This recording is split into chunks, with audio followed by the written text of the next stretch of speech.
Bismillah, alhamdulillah, salatu wassalamu ala rasulillah, amma ba'd. Kita akan belajar tentang pembelajaran tafsir. Ini sangat vital sekali bagi mahasiswa ilmu Al-Quran dan tafsir. Ingat, mengajar dengan sadar, maka Anda harus sadar sedang menafsirkan Quran gitu ya.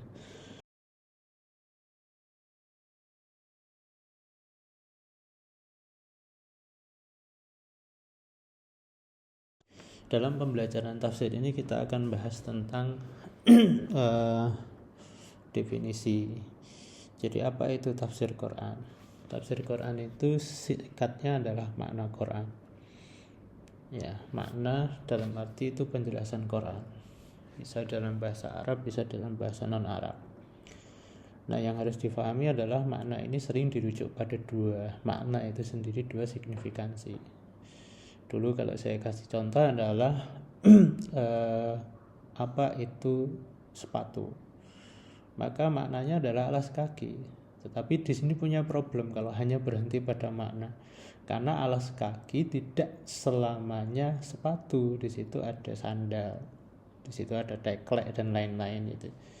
Makanya kemudian kita butuh signifikansi. Signifikansi itu adalah ada konteks dari makna itu. Jadi ketika kita memahami misalkan Iqra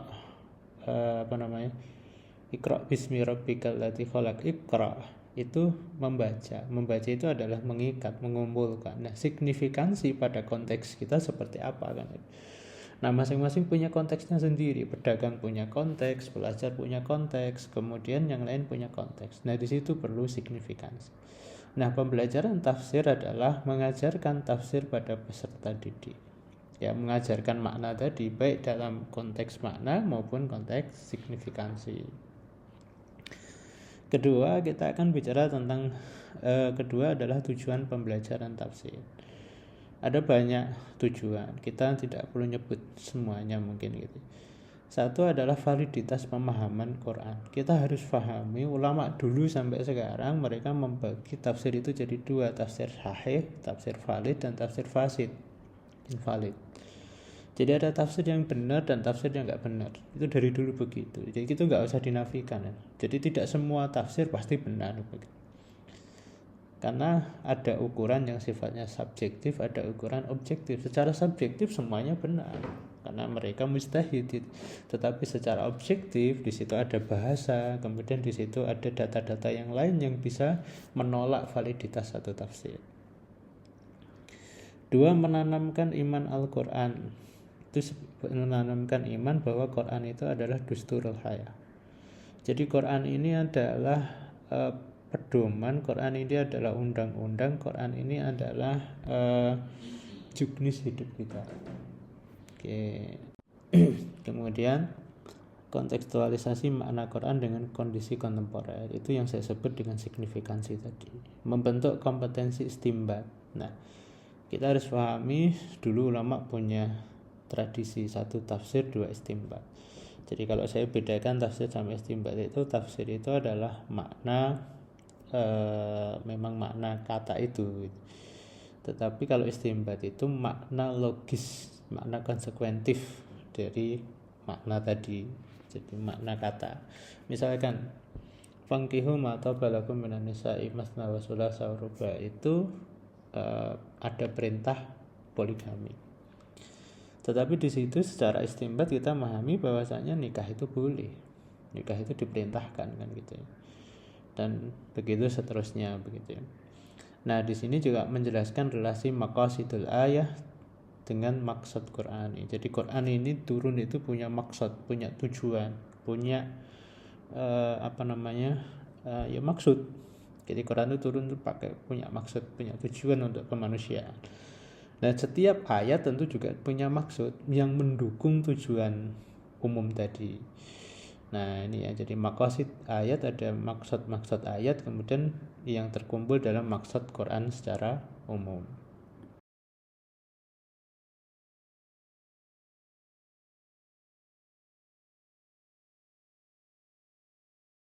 Oke. Dalam pembelajaran tafsir kita harus pahami di Indonesia ini mungkin yang fokus pada pembelajaran tafsir masih sedikit. Terbukti dengan metode-metode tafsir itu masih sedikit. Nah itu ya, dan kalaupun ada itu metode tafsir dalam bentuk penelitian, tetapi metode pembelajaran tafsir itu masih sedikit yang membahas itu. Maka ini sebenarnya peluang bagi mahasiswa itu ya, kalau mau concern ya concern di sini gitu. Nah secara umum metode tafsir itu dibagi jadi dua, konvensional. Contohnya dengan ceramah. Nah ini yang paling umum. Nah ini mengalahkan segalanya gitu ya. Jadi kalau udah ceramah udah bener gitu. Kira-kira seperti itu ya. Itu guyon ya gitu. Terus kemudian bertanya pakai stage jawab.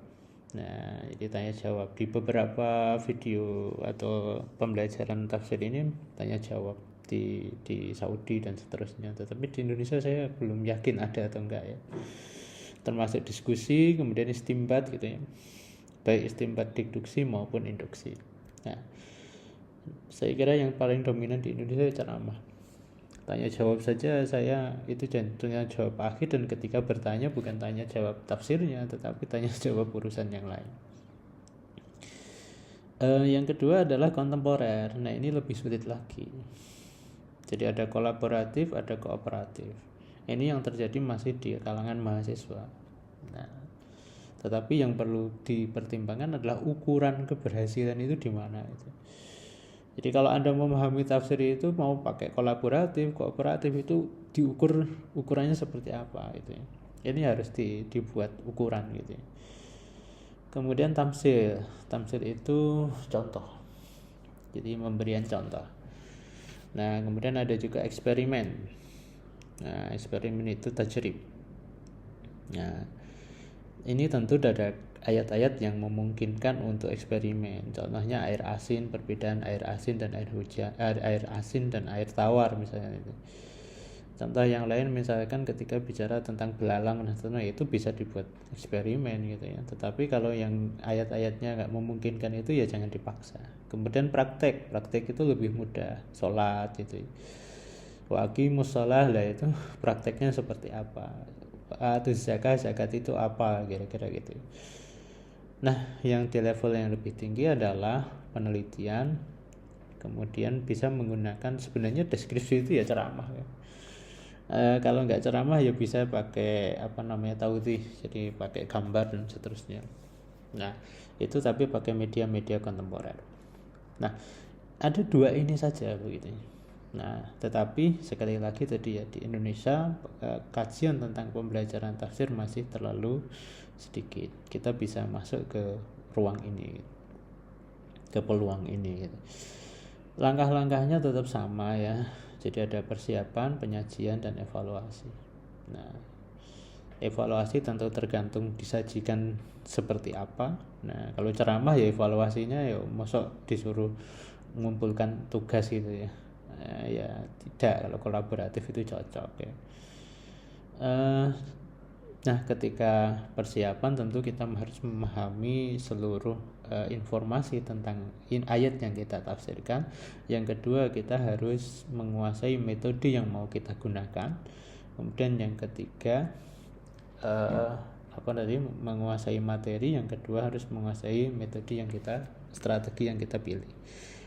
Yang kedua adalah penyajian, dibedakan jadi dua, ayat tafsir yang harus dihafal dan tidak harus dihafal. Kalau yang tidak harus dihafal maka ya kita cukup murni pakai metode tafsir yang ada di sini, atau mungkin Anda mengembangkan, itu boleh-boleh saja. Tetapi kalau ada yang harus dihafal maka kita akan beririsan dengan metode tahfidz. Jadi di situ mungkin nanti ada qiraah bareng dan baca bareng begitu ya. Ada kemudian qiraah namudajiyah, kemudian ada qiraah sawamitah gitu ya, ada qiraah fardhiyah, qiraah jamaiyah. Jadi ada membacanya. Nah itu kita akan beririsan kalau harus dihafal, tapi kalau nggak harus dihafal ya nggak harus gitu ya. Oke, saya kira itu, moga-moga pendahuluan ini bermanfaat. Kita akan serius dengan diskusi. Subhanakallahumma wa bihamdika asyhadu an la ilaha illa anta astaghfiruka wa atubu ilaik.